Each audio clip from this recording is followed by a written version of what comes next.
28 अगस्त बरोज़ इतवार शाम के तकरीबन 4:30 बज रहे हैं। इस वक्त हम जाफराबाद के बलूचिस्तान के इलाके जाफराबाद में मौजूद हैं और ये एक अंदर बहुत ही गांव है।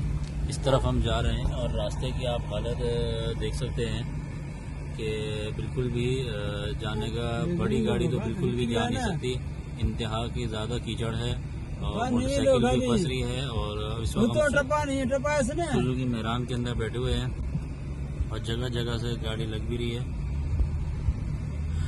रेस्क्यू इदारों से जो है अपील है कि रास्तों को भी बनाया जाए, रास्तों को खोला जाए और जो इदारे जो है लोगों की इमदाद के लिए निकले हुए हैं उनसे भी दरख्वास्त है इस इलाके पे फोकस किया जाए।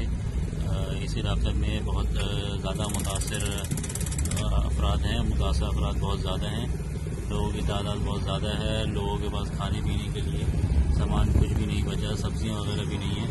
तो दरख्वास्त है रफ़ाई इदारों से जो भी काम कर रहे हैं फील्ड में इस वक्त, इस इलाके में ज़रूर पहुँचें। इस इलाके के बारे में